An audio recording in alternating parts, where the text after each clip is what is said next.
C'est ce matin que la députée fédérale et ministre des Services aux Autochtones, Mandy Goldmasty, a inauguré son bureau de circonscription à Val-d'Or. Originaire de Waswanipi, elle explique que l'emplacement du bureau est un choix stratégique. J'ai décidé de baser le bureau principal ici parce que c'est la plus grosse population.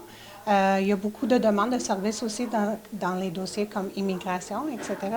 C'est pour ça que mon équipe va être vraiment basée ici. Être à la fois députée fédérale et ministre constitue une première dans la région, un mandat important notamment en raison de la distance de 417 km qui sépare Ottawa et Val-d'Or. C'est quelque chose que je pense que ça va vraiment ajouter à la manière que je me présente dans les villes, mais aussi la manière que le monde va avoir de l'accès à les services. Je connais beaucoup de personnes dans chaque portion de la circonscription.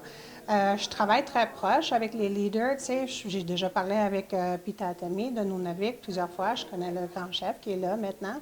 Représentant l'une des circonscriptions les plus vastes au pays, Mandy Goldmasty mise sur son équipe pour aller à la rencontre de plus grand nombre de communautés possibles.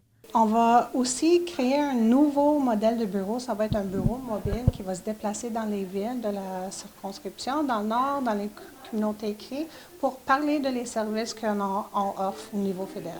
Première personne autochtone nommée ministre des Services aux Autochtones, elle souligne les nombreux enjeux sociaux qui touchent la région. Elle évoque notamment la crise du logement qui représente un problème majeur dans presque toute l'Abitibi-Témiscamingue. Pas juste ici à Val-d'Or, mais partout. C'est un grand besoin de logement.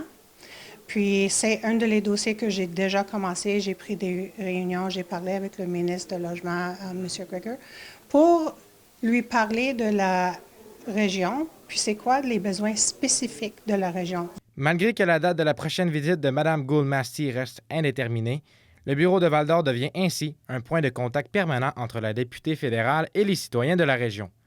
Zachary Desrosiers, RMC Nouvelles, Val-d'Or.